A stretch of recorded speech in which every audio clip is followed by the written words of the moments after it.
Hey, this is Ryan from Dakota Angler and Outfitter, and today we're going to be tying an EP Predator Pike Fly. I've got a 4/0 Gamakatsu B10S in the vise, and I'm using 100 denier Semperfli Nano Silk thread. Start your thread right behind the eye, and like a lot of these pike flies, the bulk of your fly is going to be tied on just the first third of the hook shank or so. So go back just a little ways, maybe a third.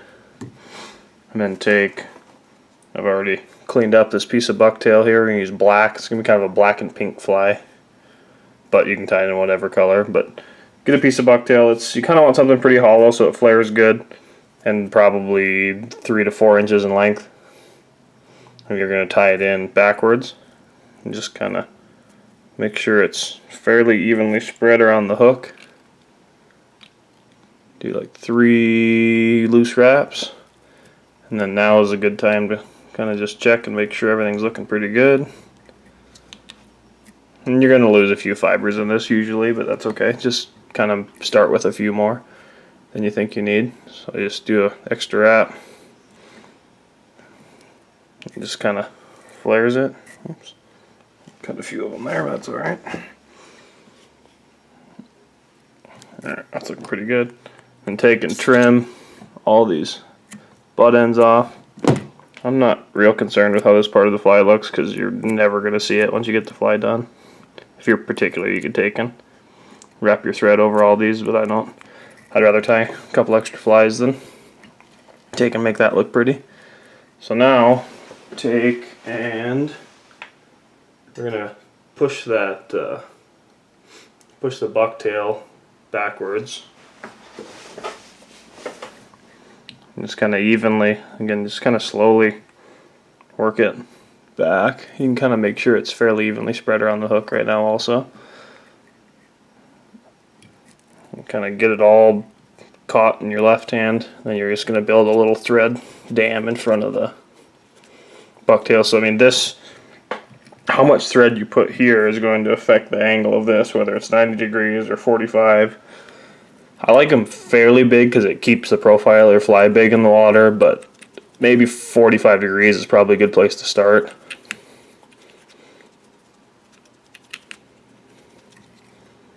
Yeah, felt like that's pretty good.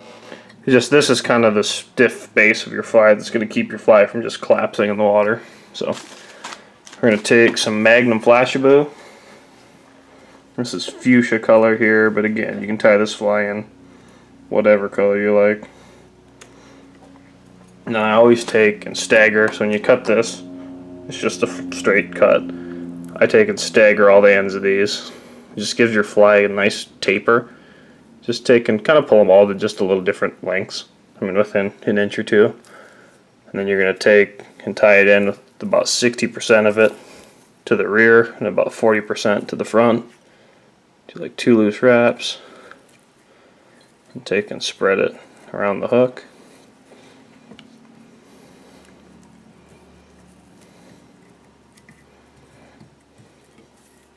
It doesn't have to be exact, but your fly looks better and it actually even swims better if you have it fairly even. So then you'll take and push this front 40% back and then tie that down.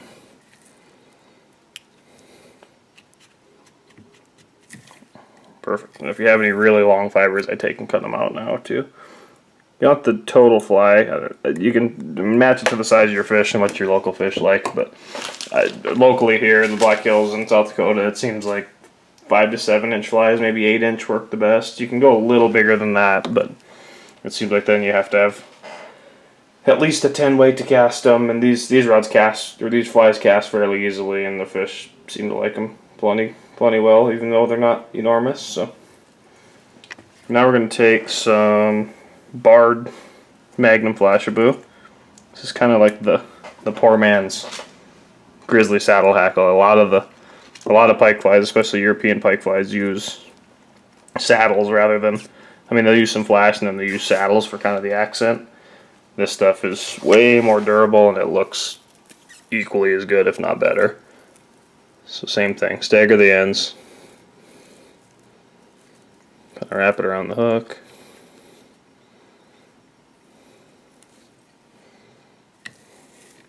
And just kind of make sure it's spread. I kind of like tying the back of these flies totally so there's no like top or bottom, or it's just kind of a big circle of materials. There's a little spot we missed there.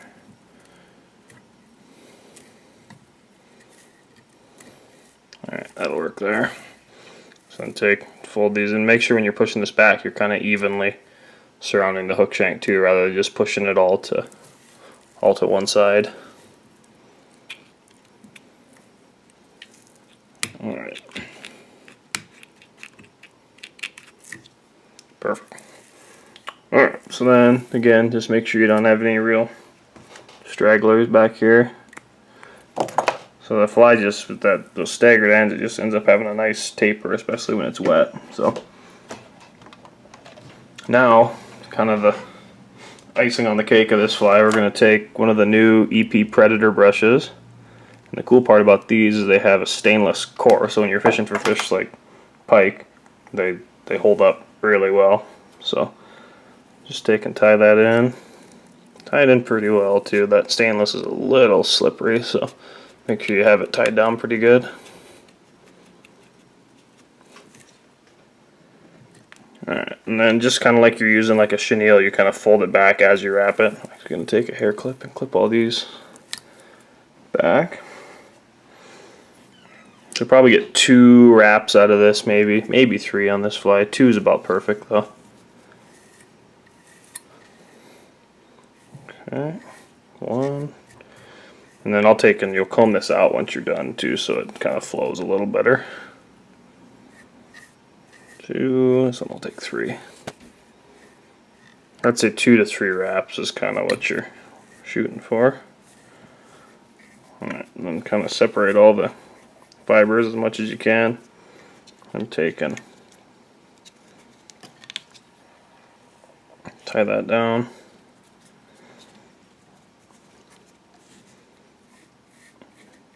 Alright, we're going to use some glue on the front of this fly, so it's not super important if you get it really tied down well, but so now I can cut off the excess of that. Just a really easy way to make a nice clean looking head. Alright, and just kind of build up a little bit of thread there and whip finish your fly.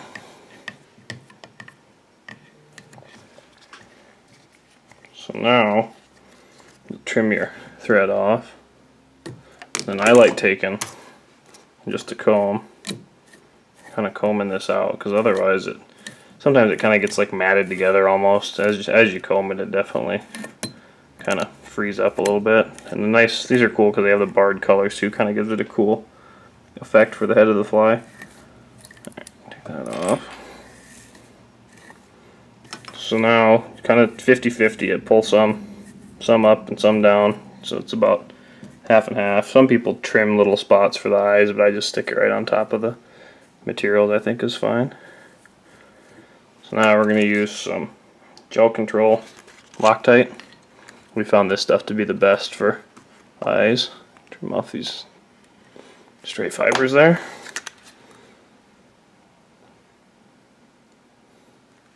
Put a little goop of it on there. We're going to take a 10mm fish skull living eye for the eye on this fly. And you'll take and just kind of get it seated on there. Kind of 50-50 right in the middle of the hook shank almost. So the hook shank just goes right through the center of the eye. Then we'll take and do the same thing on the opposite side.